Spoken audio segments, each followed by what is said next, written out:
Okay, guys, welcome to our class. And now, before we get into today's class content, there are a couple things I want to talk about really quick. Okay, one is that I am grading your resumes right now, and I'm spending a lot of time going through it in pretty good detail.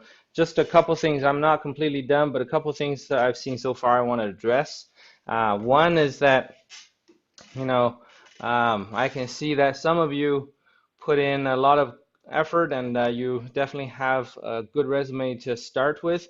I haven't seen anything that's perfect, but I think a lot of you have one that's sufficient for what your first resume looks like, or this is a good starting point for you to then add more valuable experience in or customize for a specific job.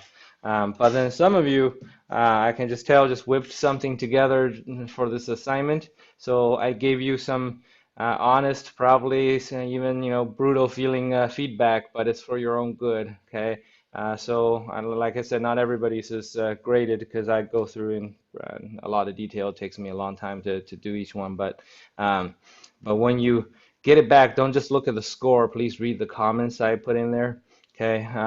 Very few people I just have a short, say this looks good enough for your first one and things like that. But most I kind of get into it. And one thing I really want to talk about, a huge red flag that I've seen for several of you, is that quite a few people put their GPA in there, okay? And that by itself is not a bad thing, but you need to make sure it is up to date and accurate, okay? So half of the people, like I go in and I can see everybody's GPA. When you list it on your resume, I go in and I verify. And so far, half of the people who listed their GPA don't have the accurate number. And also the one you put in your resume tends to be higher than your actual GPA, and that is a huge red flag because most jobs will require you to send in your transcript. They want to look at your grades and also to verify that you are actually going to graduate and etc. Right? So if you send in a transcript and that does not match the number on your GPA, that's a huge red flag. So like I said, it's not a problem to include it, but you need to make sure everything you provide on that resume is accurate, up to date, and completely honest, right? So just keep that in mind, okay? I graded so far, quite a few of you have included that information, but about half are not accurate, okay? If it's off by like a 0.1 point or something, I understand that's a small change, but if it's off by like zero point 0.4, zero point 0.5, that's a huge change, right? A 3.2 and 3.7 mean totally different things, right? So just, and also if your GPA is not your strong suit, don't include it, right? Because you don't want people to see your not so appealing grades first, right? If somehow that comes up with an issue during your interviews, you can always talk about it and address it. Okay. So anyway, so that's one thing I wanted to talk about, and also going forward. Okay, today is our last actual content day for the structured part of our class. Going forward, we're having guests uh, talk to you, alumni and my contacts that will come and talk to you about how they got to where they are in their career. Okay, so to me that is even more valuable and more interesting because you get to hear people in their careers now, but came from your positions that you are in right now, right? So starting next week, I really want you to make sure you come to class a few minutes early because I don't want people to keep jumping in while somebody's presenting and talking, and that can be a little distracting, disruptive. And also, you don't want to miss anything that these great people have to say. Let me just tell you the lineup really quick. Next week, I have one of my contacts working in the State Department come and present to you. Okay, and so his name is Kyle Kurd, and he uh, is right.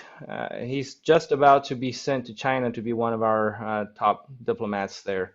And so he's been working at the State Department for a number of years and being a great contact for us when we take our students to DC to do internship expeditions.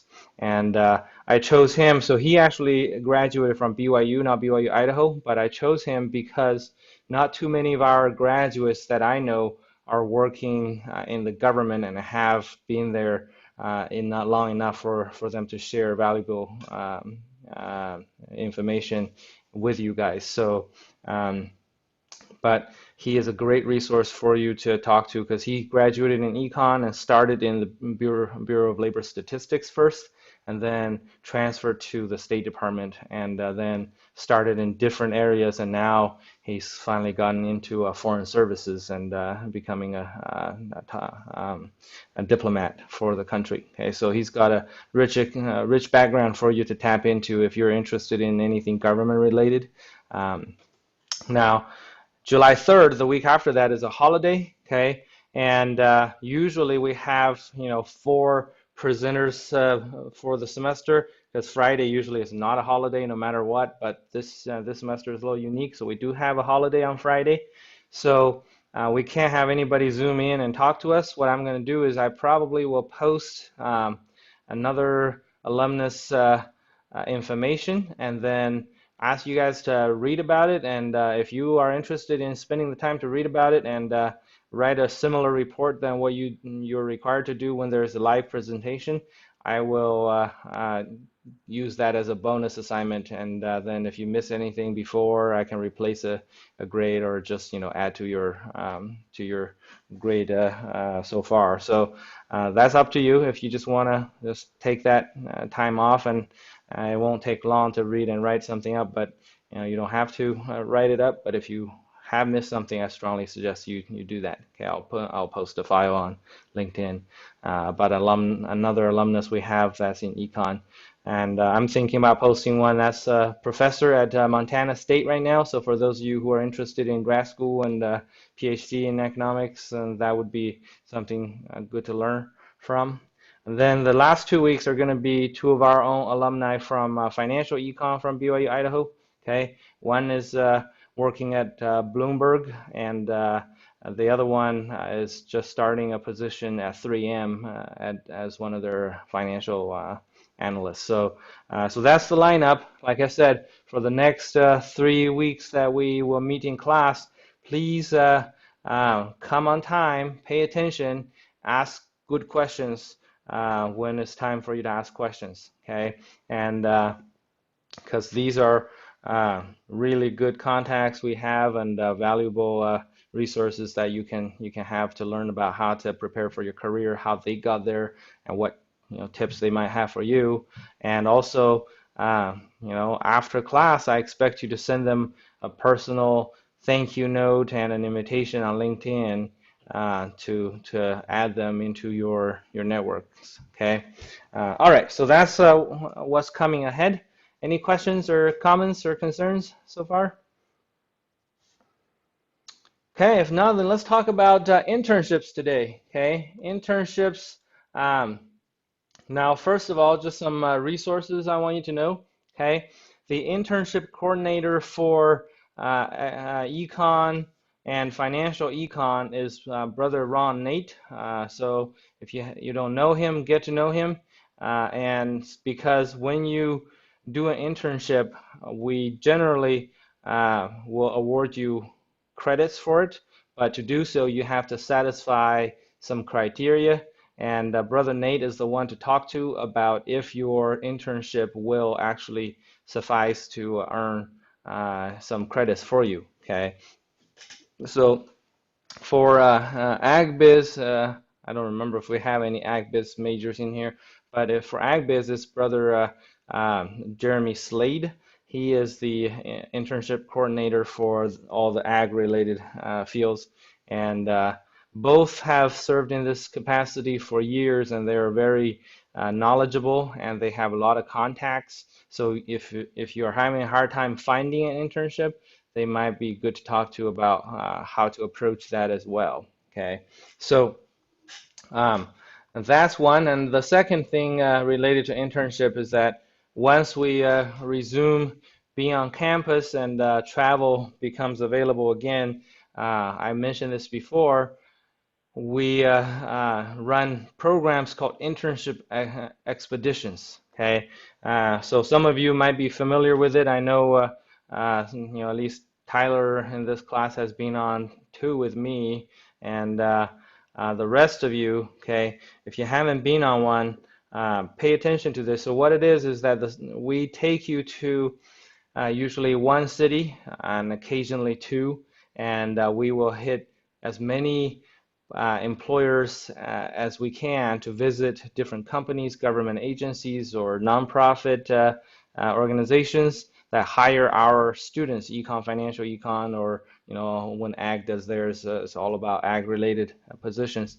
We talk to them and learn about their companies, how their internship and job application programs work, and what qualifications will stand you out, and how you can prepare when to apply, and then hopefully you will also meet these people in person and become a contact with them on LinkedIn and maintain a relationship. So when you actually apply, you'll be not just a face. I mean, not just a name on the paper, you'll be a face, you'll be a person they remember. Okay, so it's extremely beneficial, and it has been extremely successful, and it is usually heavily subsidized. So you pay, depends on where we go, but generally, if we go to a big city that requires air travel, you pay about $450, $500, but that includes airfare and hotel for you for the entire trip, right? So usually it works out that you pay just about a third of the cost. So um, so the school is really trying to help you get ahead of having meaningful internships. Okay. Now keep that in mind once we uh, open back up. That is something I want all of you to consider and to get on at least once. Now we don't usually do this very much anymore, but it used to be the case where these trips can be student driven. And what I mean by that is if you talk to a few friends in class and realize that you all have an interest in, let's say, Houston, you all want to go work and live in Houston one day, then you can come together and then approach a faculty member and say, hey, Brother Ma, can you take us to Houston? Do you have contacts there we can visit? And usually, if there's enough interest, we can then take students to that destination and make it happen. Now, like I said, we don't do that as much anymore, but it is still an option. Okay, so if you know there's a particular destination that you want to do, find some common interest from your fellow students, and then come to talk to a faculty member.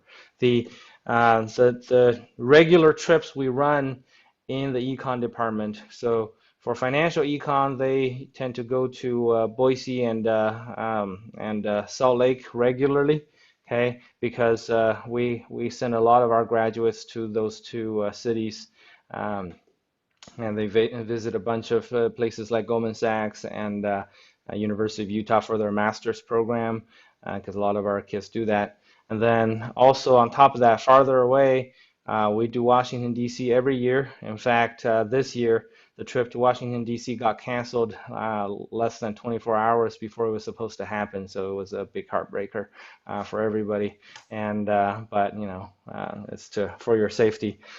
So we do Washington, D.C. every year, and then we used to do New York City every year, but that has become very expensive. So we're hoping to do that maybe once every other year, and then trying to throw something else like Dallas or something into the loop. Okay, Nate?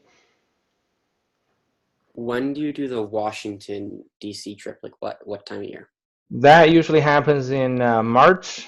We used to do it in May, and then we learned a couple years ago that in March when we go, it's still early enough for you to apply for the summer internships of that of Washington D.C. for the same year. So. And the first time we did it, we weren't aware of that, and a lot of places actually asked, "Oh, do you guys want to apply for our internships this year? Because we still have some openings this summer." And we were not as well prepared. But because of that, we wanted to give the students the opportunity to start as early as possible. So we usually do it second week of March. Okay. Now, Washington, D.C., another thing is every city is a little bit different, right? Washington, D.C. runs their internships all year round. They have a summer one, they have a fall one, they have a, they call spring, we call it winter one, okay? And but New York City, on the other hand, only has summer internships, and they are usually very competitive because kids from all over the world want to do an internship in New York City. So you have to apply well in advance, over a year in advance. You apply in the in the summer for the next year's internship, usually by somewhere in August to October, they have made offers for the next summer, right? So timing is also essential. And that's why when it comes to internships, you want to do it as early, plan it as early as possible, okay?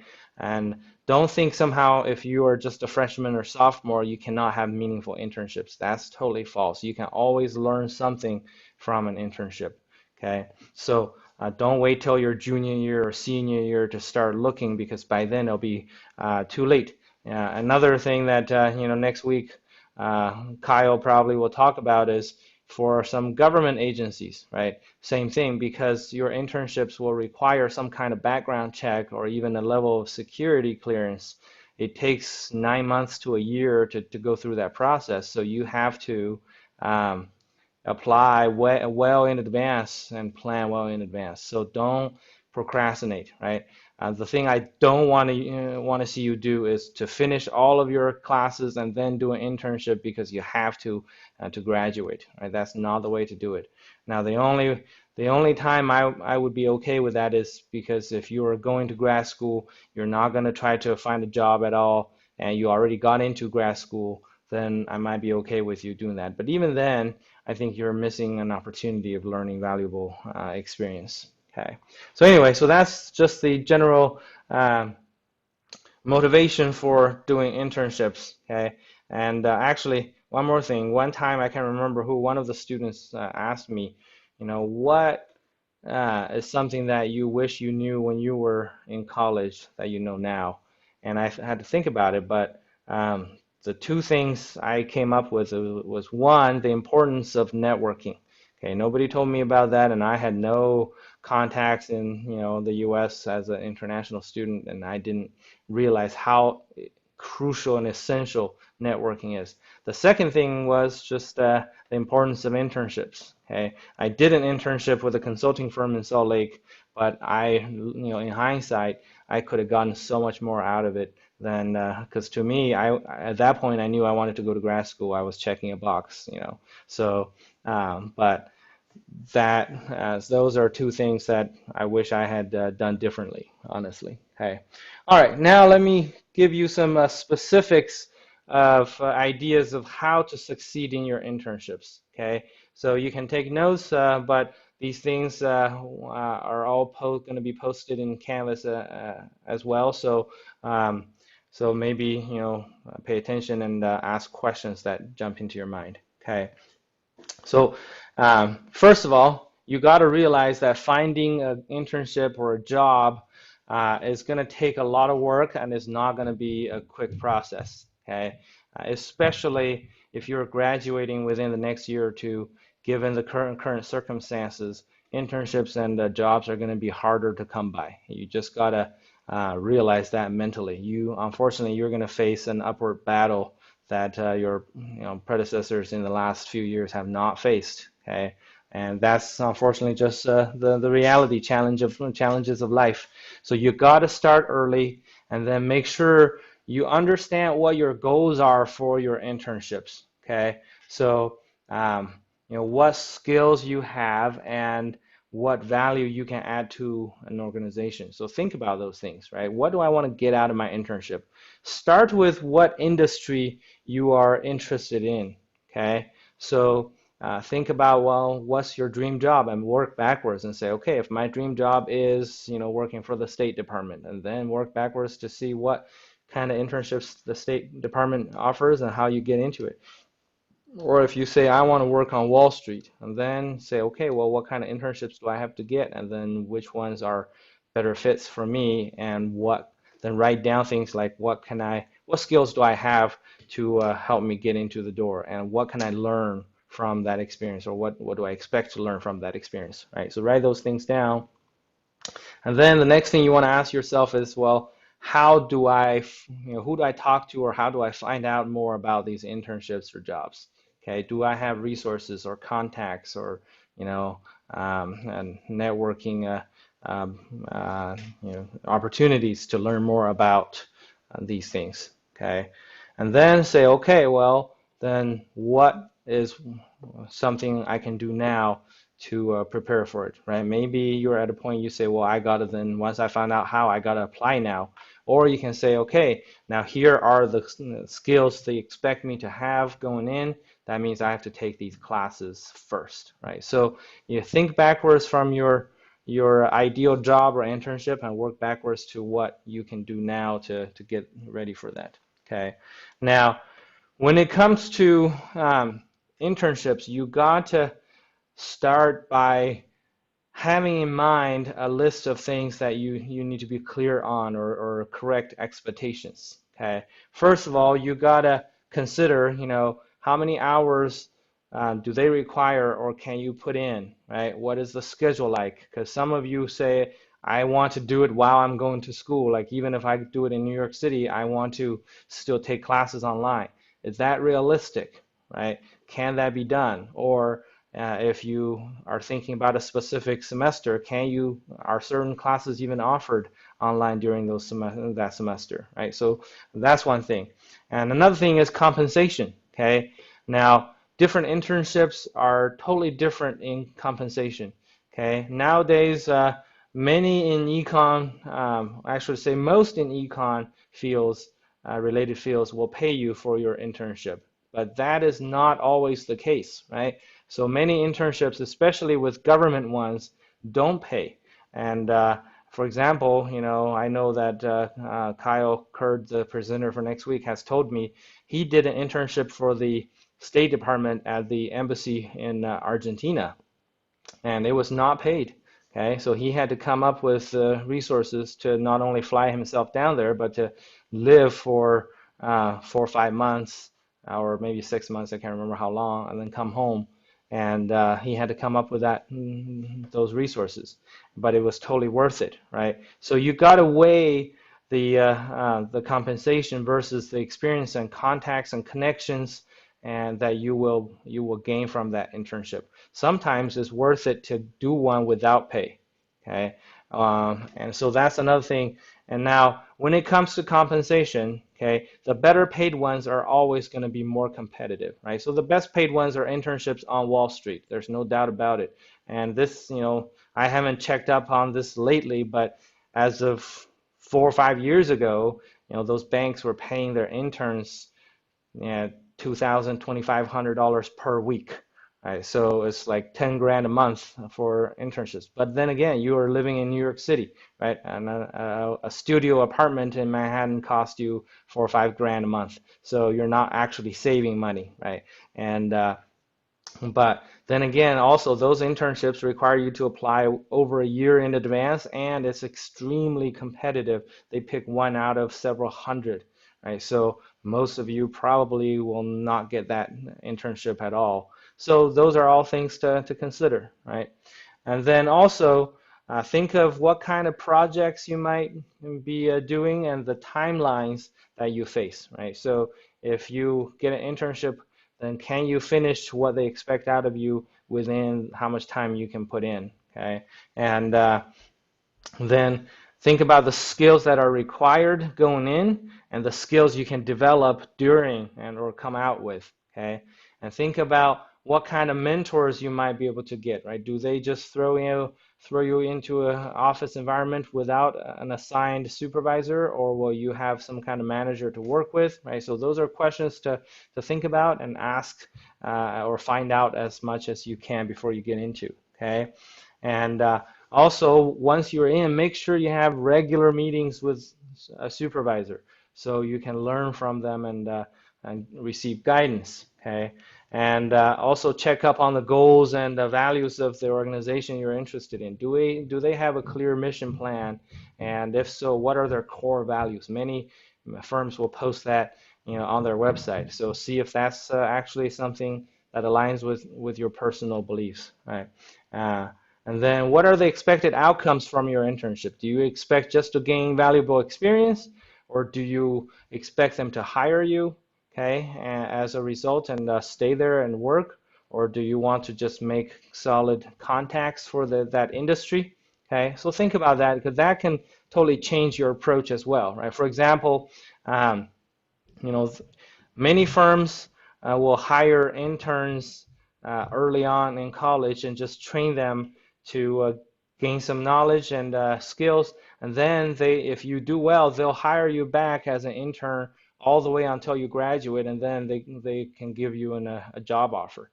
Some firms will say, hey, don't come to us until you are a senior, where if we like you, we will give you a job offer right away, and then you can just start working. We don't want to see a good candidate and then have them go back and finish school for another year or two. So some firms will say that, right? Some will say, hey, our internship programs are just to train you for your experience, but we don't expect to hire any of you. You have to go get some solid experience and then come back to us with more under your belt. Just internships alone from our own place is not enough, right? So those are all different. You got to look into it before you start, because if you expect to find a job and get a job offer at the end of it, but the firm is one of those that says, hey, come back in 5 years once you have some industry experience, then that might not be a good fit, right? So consider these things and think about them, okay? Now, um, also, another key thing is to make sure you have, well-prepared materials to submit, right? Customize every single resume to each application, right? Customize every single letter of application or a cover letter to each job and position, and make sure they're high quality, well polished, no, grammar issues or misspelled words, and no weird format, weird colors, and etc. Right? So that's the basic step. Then once you are in your internship, here are some things I want you to consider. Okay, first of all, you got to be professional. Okay, starting with knowing how to dress. If you're not sure how to dress, always dress up instead of dress down. We talked about this before. Now, how can you tell how to dress? Well, first of all, you can always ask, right? And if you haven't had a chance to ask yet, then look at other people who are at the workplace. Especially pay attention to how your manager or your supervisor dresses. Okay, don't just copy them, be a clone. Like they wear blue, you always wear blue, and they wear purple, you wear purple. But pay attention to the style, right? So if they wear khakis and um, a t-shirt, and that's sufficient. Start with a little bit higher than that, right? Don't just definitely do not align with the least dressed up group, right? Or other new employees or new interns, because they are clueless as well, just like you. Okay, so start there, okay, and also remember, okay, every internship is really just an extended job interview. Okay, even if it's for a firm that says we don't want to hire you right back, they're still evaluating you to see if you are going to measure up to be a full-time employee. And many firms, their internship program's sole purpose is to find potential employee, because that way, if they hire you as an intern, they can evaluate you for at least, say 3-4 months without committing to giving you a full-time job. And so it is just a huge, long job interview. Keep that in mind, right? Especially your goal, whether you want to work for that firm long time or not, is your goal is to receive that job offer. You can very graciously turn it down without hurting anybody's feelings. But your goal is to want to measure up at the end where they want you to come back. Okay, you don't want to be the person where they're like, oh man, so glad that she's gone or he's gone, right, and don't have to see them again.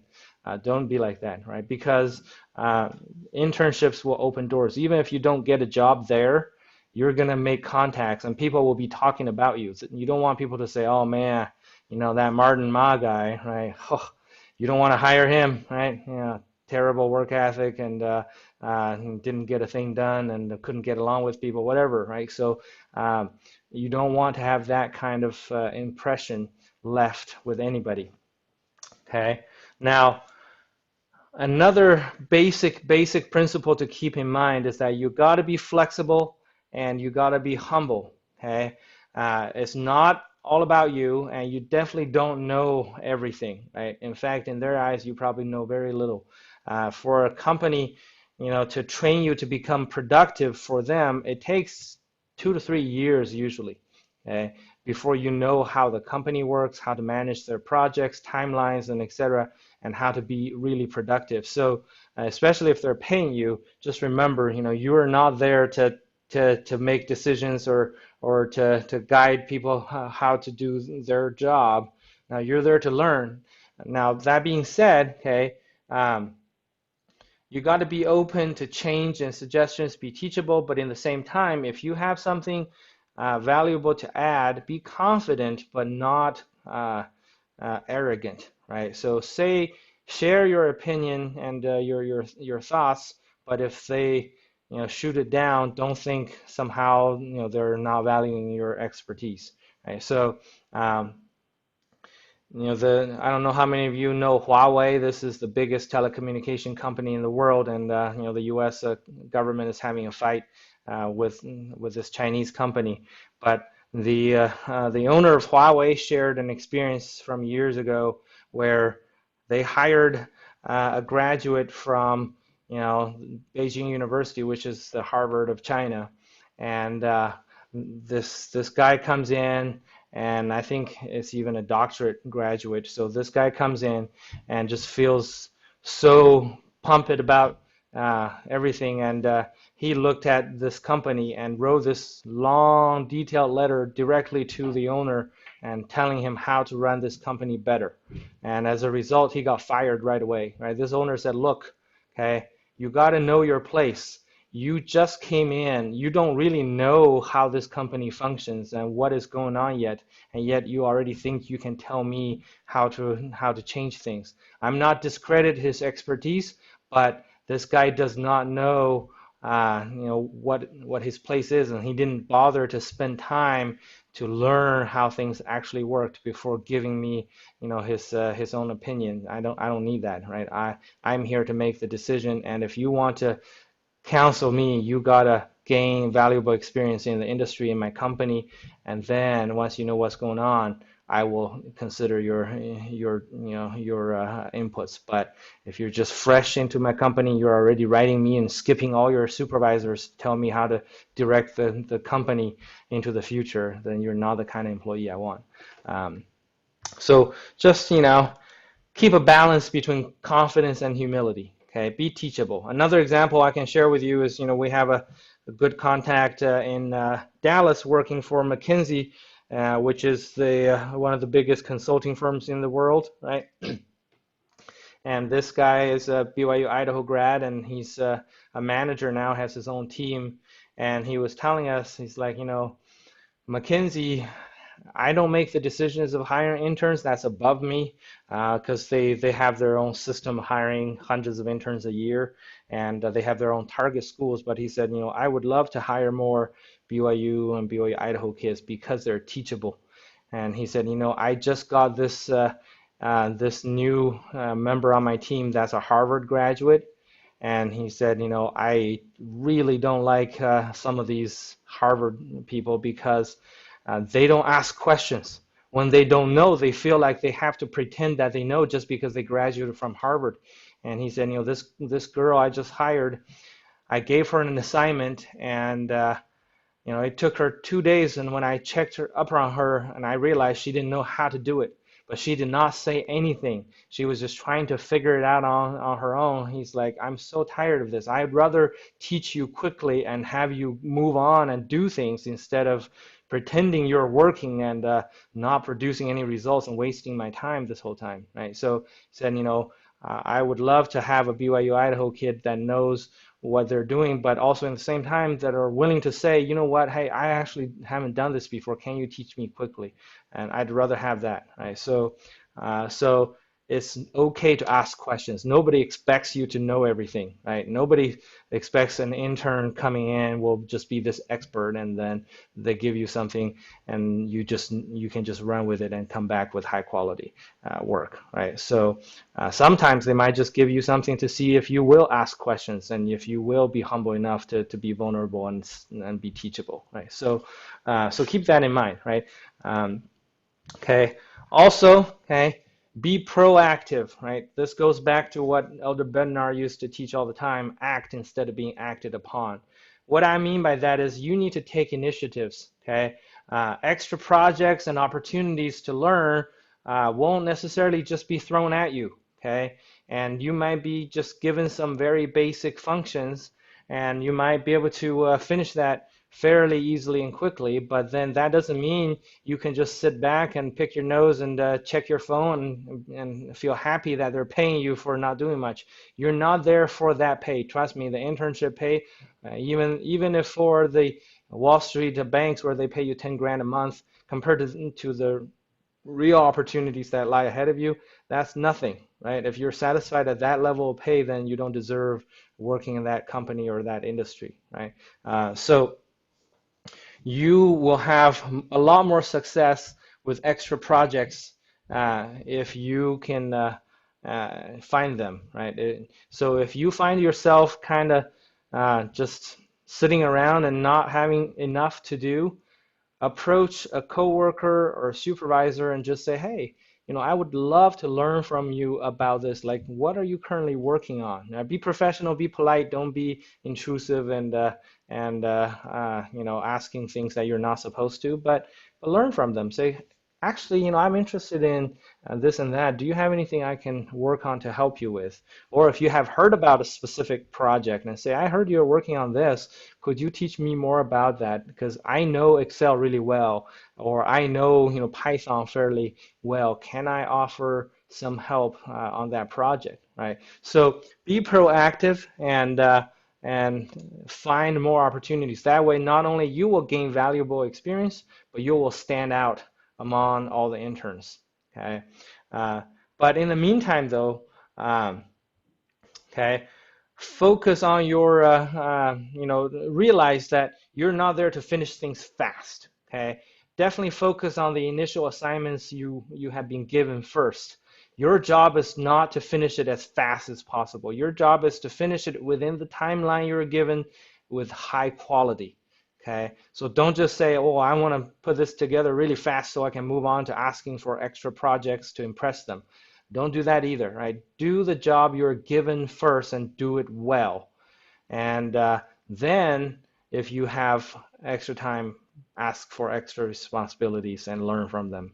Okay. But if you just have real, if you're a rapid producer of mediocre work, it's not going to impress anybody. Okay. Keep that in mind. So to keep that balance. Okay.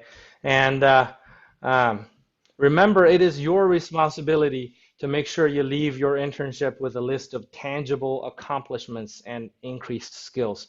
Okay, so that means you need to keep a list of the projects you work on, skills that you are learning to develop, and other accomplishments, including what your supervisor or coworkers might have said about you.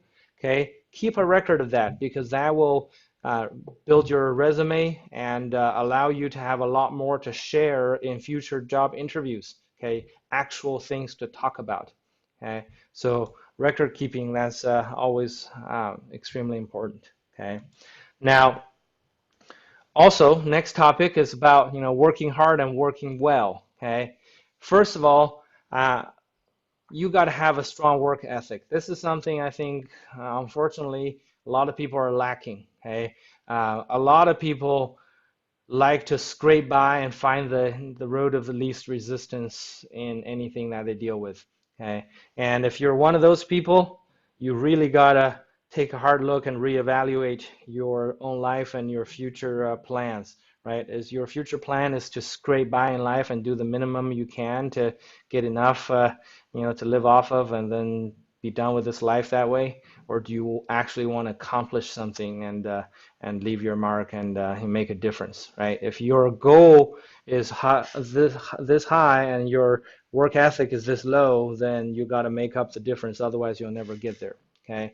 Now, a strong work ethic is very difficult to train and is priceless to employers. Okay. So always do your best on your assigned projects. Okay, and do more than what is required and take your time. Okay. Now, once you have gained experience and you do see things that can be improved, that is when you can speak up, right? One of my best friends works for Flowserve, which is the biggest producer of valves in the world. So he's a mechanical engineer, and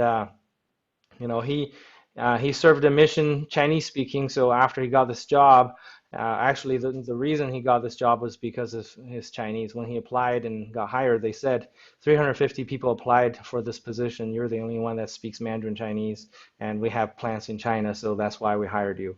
They were very frank with him about it, right? But so part of his responsibility was to go to China, train their employees there, and check on how production is going and meet with clients and address problems.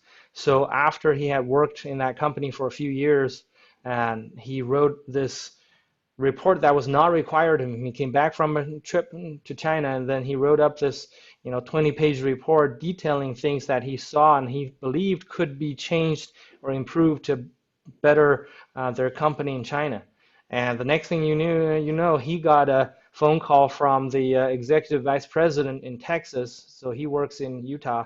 He got a phone call from this executive VP from Texas, and discussing his proposal and telling him how much they appreciated his thoughts because they had not realized some of these things going on, and he got raises and promotions and from that. Now that was not his goal. His goal was not to impress somebody and get a promotion out of this, but he genuinely cared about his work, and that he went above and beyond his responsibilities and and thought about how to do his job better and how to make the company better, and that was valued, right? And he turned in that to his manager, and it got passed along to the executive vice president. And so he didn't just shoot a letter to the CEO and say, "Here's how I think you should run the company better," right? So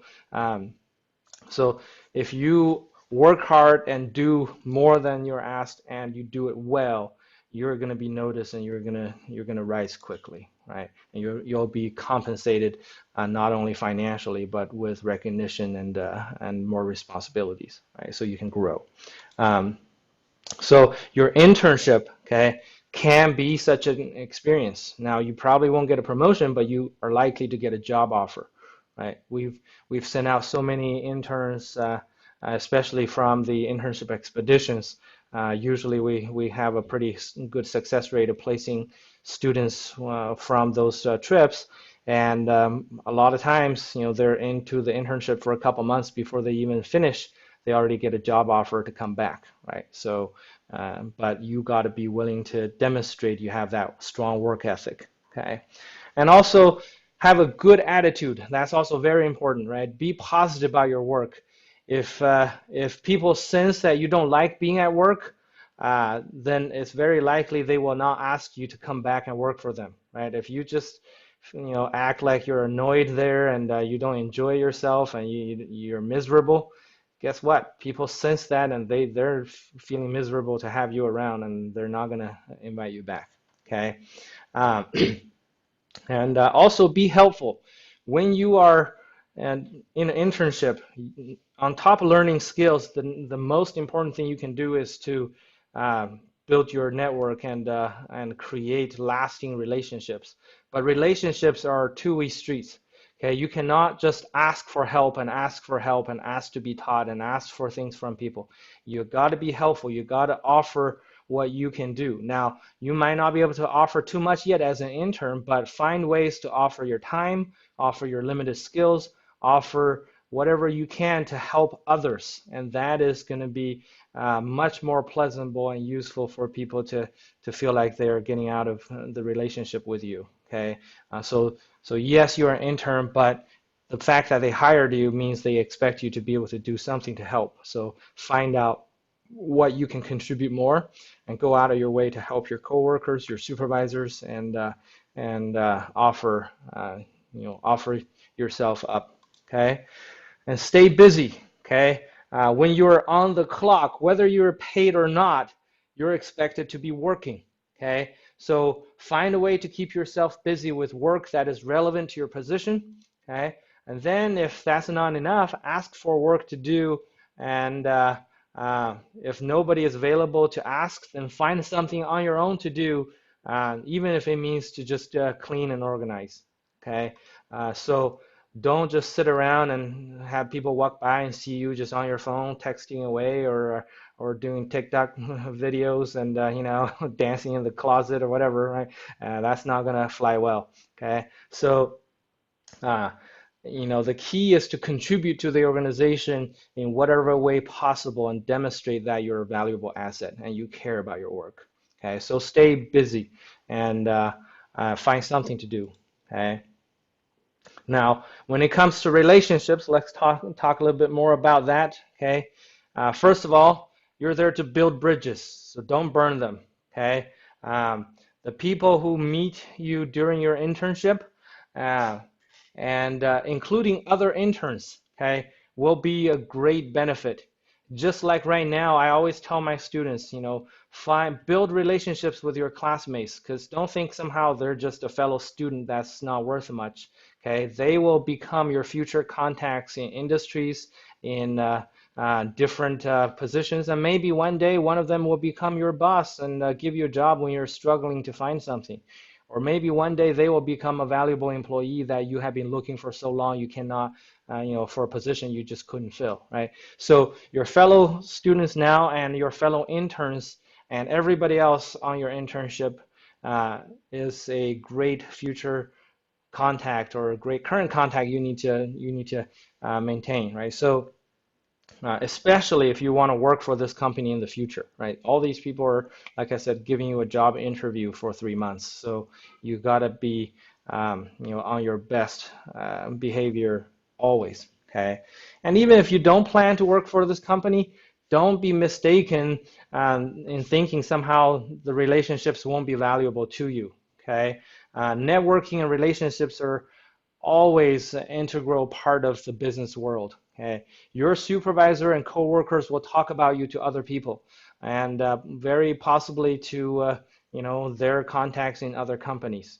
Okay, and I know that I have had that experience a lot, right? Whether it's work or church and other places, we talk about people very candidly, especially when it comes to a job. I've had applicants that I knew apply for jobs here at BYU Idaho, and then when we were having a discussion, there were times I talked very highly of somebody, and there were times I shared experiences I had with them, not trying to sabotage anybody, but just out of genuine concern about if this person could handle the responsibilities or would be a good fit. And then,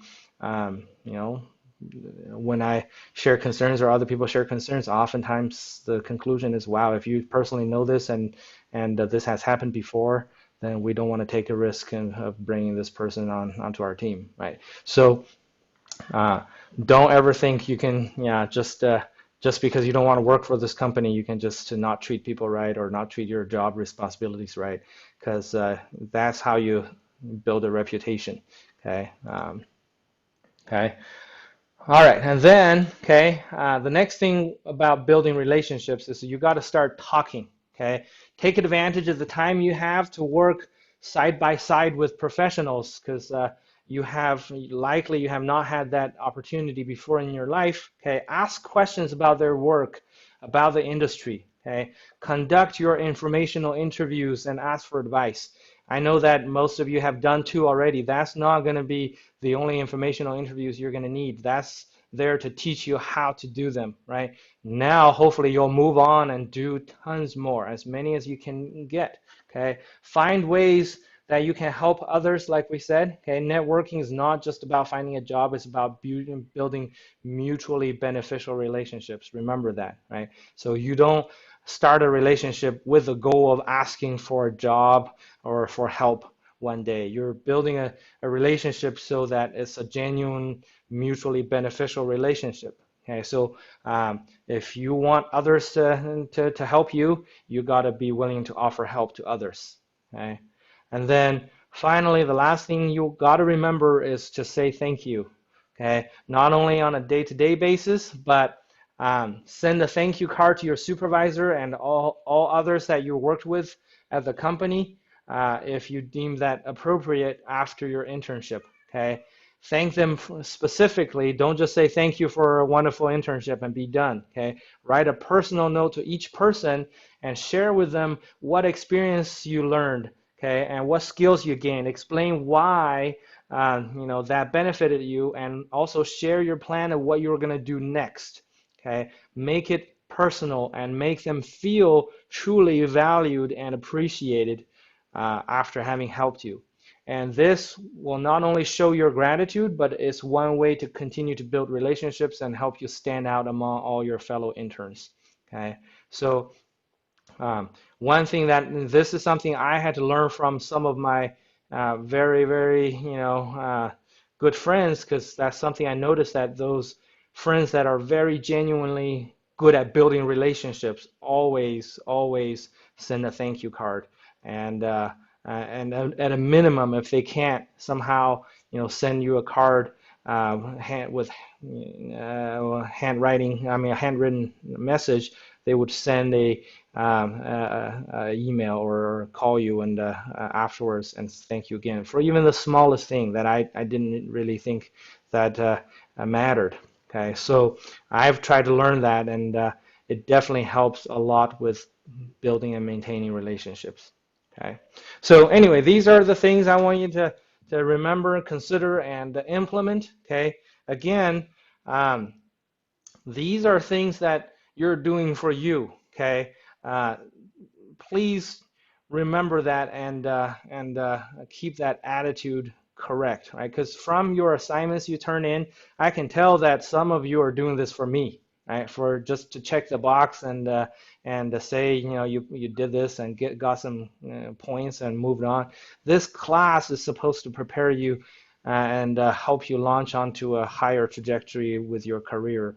And instead of, like when I was going through my undergrad program, there was no class like this. And maybe it was just me being clueless. I did not go out of my way to receive any guidance like this from my faculty or other people. So fortunately, I had to do a PhD for the job I wanted, so I had more time to grow. But looking back, it's like, man, if I had to find a job right after my undergrad experience, it would have been very difficult, right? Because I was not aware of a lot of these things. But now, just through my own trial and error, after 15, 20 years, I have come to learn all these lessons. And I hope you take this seriously and realize this is to benefit you, right?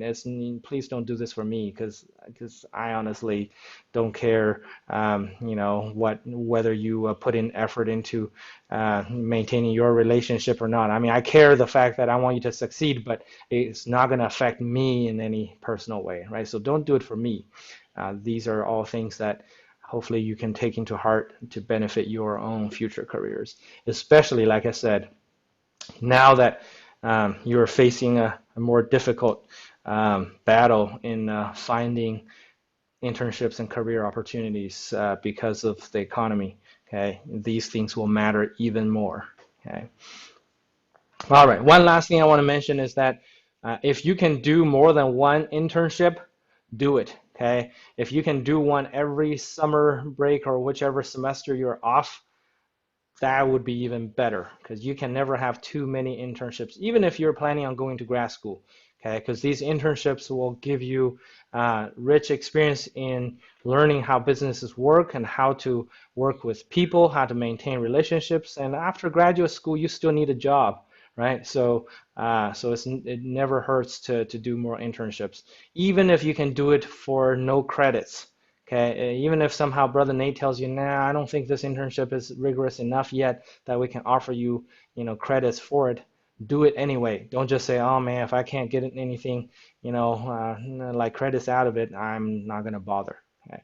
You can always learn something from your work experience. Okay. All right. Any questions? I have a Yeah. question. Go ahead. How would this process be different for international students? Well, so international students, I think the biggest hurdle you face might be the fact that you have fewer contacts to begin with. But legally, you're allowed to do internships, and that's okay. It's not a restriction. Because for me, I was an international student when I did that internship with that consulting firm in Salt Lake.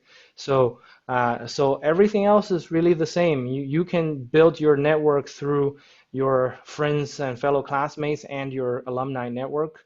And then, especially if you want to stay here and find a job here, and even if you don't, having worked in an American company and your goal is to work at home, that is still a rich experience you can share, and you can put on your resume to find a job at home as well, right? And especially if you want to stay here, then you go through the same process. You hold yourself to the same standards, and it's just going to be harder for you to get started, but you can definitely get started, right? Because like I said, the alumni network is going to be extremely valuable for you to tap into. Okay.